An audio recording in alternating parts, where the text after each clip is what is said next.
बिस्मिल्लाहिर्रहमानिर्रहीम। आज मैं आपके सामने ऐसा अमल लेकर आया हूँ। बहुत सारे लोग परेशान होते हैं नौकरी के हवाले से, बार बार पूछते हैं, वजीफ़ा पूछते हैं, अमल पूछते हैं। कोई ऐसा अमल बता दें कि जिससे हमारे अमाल बेहतर हो जाए और अमाल बेहतर करने के बाद फिर हमारे जो मसाइल हैं वो हल हो जाए, माशी परेशानी ख़त्म हो जाए, तंगी ख़त्म हो जाए। तो इन अहबाब के लिए क्या करना चाहिए, क्या पढ़ना चाहिए, उसके लिए मैं आज जो अमल आपके सामने रखने लगा हूँ, बहुत ही बेहतरीन और बहुत ही खूबसूरत किस्म का अमल है।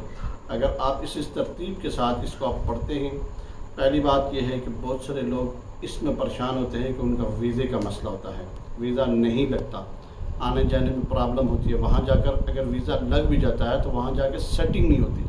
उन अहबाब के लिए मैं ये अमल बताने लगा हूँ। अगर यहाँ पर पाकिस्तान के अंदर या किसी बाहर माले के अंदर अगर नौकरी के चक्कर में लगा हुआ है, नौकरी अच्छी मिल जाए, नौकरी हो जाए, कोई तंग ना करे, परेशान ना करे, तो इसके लिए क्या किया जाए? उसके लिए सबसे पहले बुनियादी जो चीज़ है वो आपने क्या करना है, एक अमल में आपके सामने रखूँगा।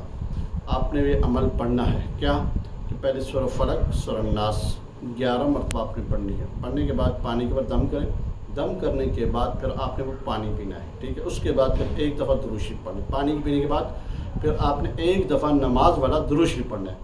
उसके बाद फिर ये अमल जो मैं आपके सामने रखने लगा हूँ, ये अमल आपने किस तरह पढ़ना है? इशा की नमाज के बाद। इशा की नमाज के बाद नमाज पढ़ के वहीं बैठ जाएं या घर में आ जाएं, जिस तरह आपकी मर्ज़ी, आपको सहूलत है, जिस तरह आपको सहूलत होगी उस तरह पढ़ेंगे, उस तरह इंशाअल्लाह ताला आपको फ़ायदा होगा। पढ़ने फिर उसके बाद 11 मरतबा दुरूद शरीफ पढ़ें। नमाज वाला दुरूद शरीफ 11 मरतबा पढ़ने के बाद थोड़ी देर के लिए आंखें बंद करें, फिर मुराकबा करें। सिर्फ उस वक्त आपकी तवज्जो, ध्यान सिर्फ और सिर्फ अल्लाह की तरफ होना चाहिए। कोई दुनियावी मामलात, कोई सिस्टम इस तरह का नहीं होना चाहिए। सिर्फ और सिर्फ आपने ये सोचना है कि मैं इस वक्त अल्लाह के सामने बैठा हूँ, अल्लाह मुझे देख रहा है। ये कैफियत आपने बनानी है खुद ही।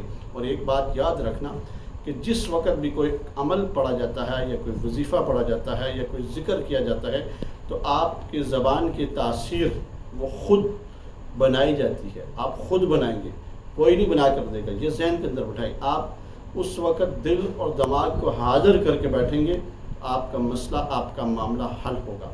ख़यालात गुजारों के निकाल कर इस अमल को पढ़ना है। नौकरी के लिए अगर पढ़ना चाहे तो वो भी बेहतरीन है, वीज़े के लिए अगर पढ़ना चाहे वो भी बेहतरीन है। बाहर जाकर अगर पढ़ने के बाद अगर आप बाहर चले जाते हैं, वहाँ सेटिंग नहीं होती, बहुत सारे लोग परेशान होते हैं यहाँ से जाकर, उनके लिए क्या है वो भी पढ़ सकते हैं। ये अमल क्या है? अमर सूरह बनी इसराइल है, ठीक है। वक़ुल अल्हम्दुलिल्लाहिल्लज़ी लम यत्तखिज़ वलदन वलम यकुल लहू शरीकुन फिल मुल्क वलम यकुल लहू वलिय्युम मिनज़-ज़ुल्ली वकब्बिरहु तकबीरा।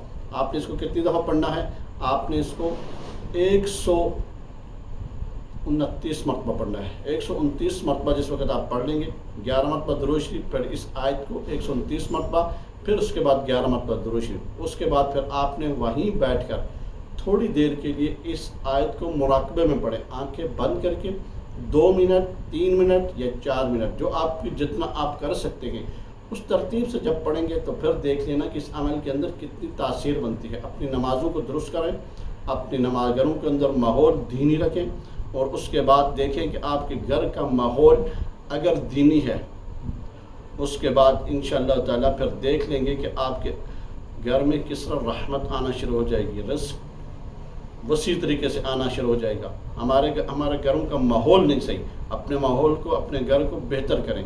इंशाअल्लाह ताला जो ही अपने घर के माहौल को बेहतर करेंगे, आपको इंशाअल्लाह दिन ब दिन तरक्की शुरू हो जाएगी। तो इसी बात के ऊपर मैं इत्फाक़ करूँगा। व आखिर दावाना अल्हम्दुलिल्लाहि रब्बिल आलमीन।